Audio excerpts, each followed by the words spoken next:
Adegan diawali dengan Rahayu yang dibangunkan ayahnya untuk sholat subuh. Saat berwudu ada yang lewat di belakangnya Rahayu, namun dia tetap melanjutkan sholatnya. Setelah itu ada manusia bertopeng masuk ke rumahnya yang ternyata tujuannya adalah memenggal kepala ayahnya Rahayu. Kemudian kepalanya dipajang di pagar depan rumahnya. Adegan pindah ke Jetis, Rahayu bekerja menjaga toko bajunya Bu Endang. Setelah itu Rahayu pulang ke rumah, Pak D-nya datang dan memberi segebok uang, tapi tidak disentuh sama sekali oleh Rahayu. Malah dia lebih memilih main bersama Aji, adiknya. Diceritakan Rahayu ini memiliki ibu sambung yang bernama Nuning. Rahayu disuruh ibunya mengantar pisang ke rumah Mbah Sarwo tetangganya, tapi dia tidak ada di rumahnya. Rahayu tidak sengaja melihat tongkat Nogo Sosro yang dulu milik ayahnya. Ketika ibu kandung Rahayu meninggal tragis, tongkat itulah yang ada di genggamannya Rahayu. Mbah Sarwo yang mendadak muncul seketika bercerita jika sempat menitipkan tongkat Nogo Sosro itu kepadanya supaya dijaga. Ia juga tahu jika ayahnya Rahayu mengamanatkan agar menjual ruko yang ada di belakang musola. Mendengar hal itu, Rahayu tambah marah. Seseorang yang sedang sholat dijawel dari belakang. Dikiranya disuruh jadi imam, padahal tidak ada siapa-siapa di sana. Tiba-tiba lampu mati, Rahayu yang berwudu pun ikutan panik. Ketahuanlah jamaah jin sedang menjadi makmum. Selesai salam barulah sadar jika tidak ada siapa-siapa di sana, sehingga orang itu langsung kabur. Rahayu yang masih penasaran malah masuk. Ia mengamati sekeliling. Tentu saja ada jin di belakangnya. Rahayu lanjut sholat, namun ia tidak bisa khusyuk karena mendengar suara-suara menyeramkan. Dan lampu kembali mati.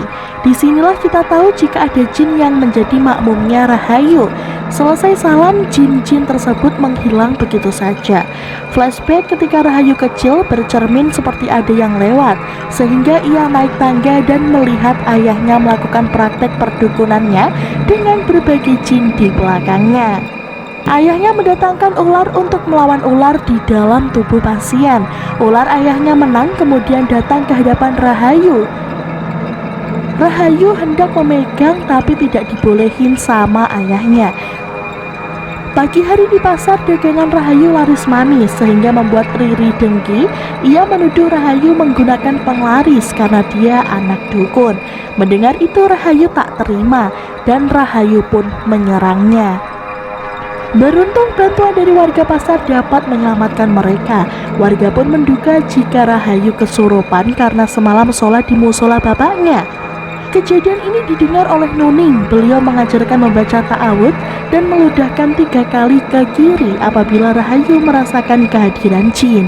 Sekali lagi Rahayu datang ke musola. Ia melihat orang sholat sedang digandoli tuyul. Lanjut Rahayu sholat sekali lagi.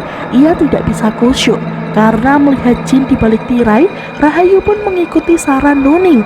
Namun seketika ia kembali ke rumah menyaksikan ayahnya mengobati pasien dan dibantu para jin.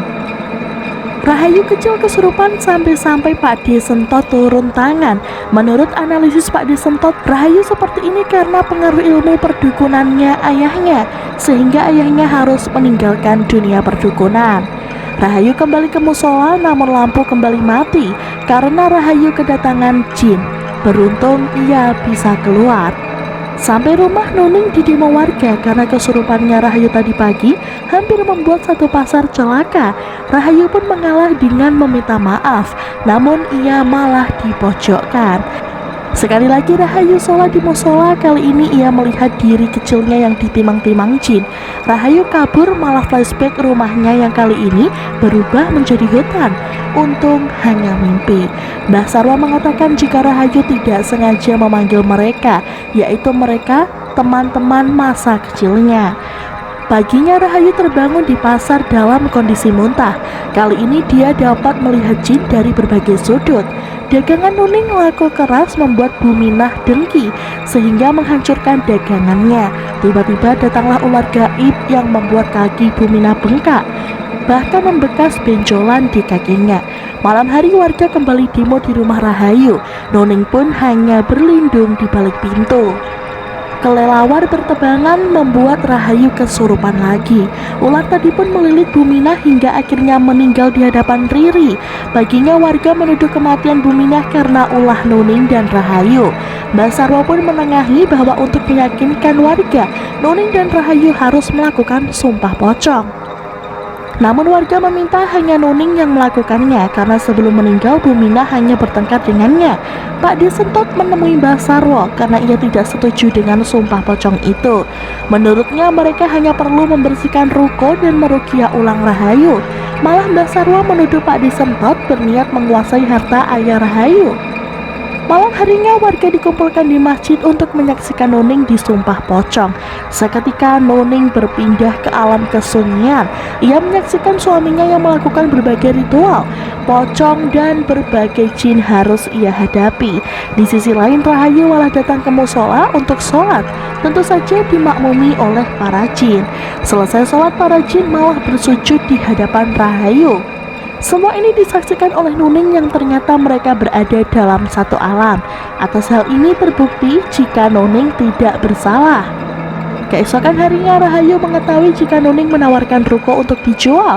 Rahayu mengatakan jika itu adalah akal bulusnya Pak Disentot untuk menguasai harta ayahnya.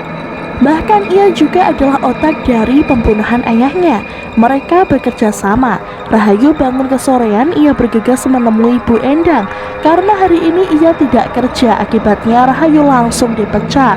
Ia pun meluapkan emosi dengan nangis, kemudian datang ke musola. Rahayu menaiki tangga yang tersambung dengan ruangan gamelan. Disinilah Rahayu meluapkan emosi. Cahaya hijau masuk ke mulutnya, kemudian keluar menjadi ular yang menghampiri Nuning. Nuning yang melamun didatangi Aji, melihat ada ular di leher Aji. Nuning melawan. Sementara Rahayu segera lari ke birit-birit pulang menemui Nuning, malah dihantam. Semua selesai, namun Aji terluka parah karena sebenarnya yang diserang Nuning adalah Aji, bukanlah ular. Disinilah arwah ayah Rahayu datang. Ia menggandeng Nuning untuk memberi motivasi bunuh diri. Bangun-bangun Rahayu sudah di mobil bersama Pak Disentot untuk dibawa ke pondok. Di kamar Rahayu ditemani istrinya Pak Disentot bernama Eyang Putri. Ia meluruskan jika tidak ada niat Pak Disentot untuk menguasai harta ayahnya. Lewat mimpi Aji membisikkan sesuatu kepada Eyang Putri. Eyang Putri berpendapat jika ada sesuatu di musola yang menyebabkan Rahayu terikat dengan dua alam. Pak Disentot bersama santrinya langsung menggeledah musola di atas plafon. Mereka menemukan tengkorak dengan foto Rahayu di sana. Pak Disentot langsung mendatangi Mbah Sarwo untuk mengambil tongkat Nogo Sosronya. Sekali lagi Pak Disentot meruqyah Rahayu. Ketika air dicipratkan, Rahayu langsung kerasukan.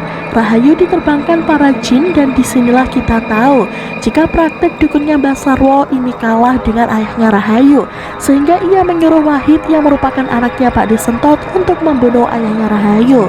Satu kesalahan Pak Sentot yaitu menyembunyikan dosa Wahid, sehingga Rahayulah yang menggerakkan Wahid untuk balik membunuh ayahnya.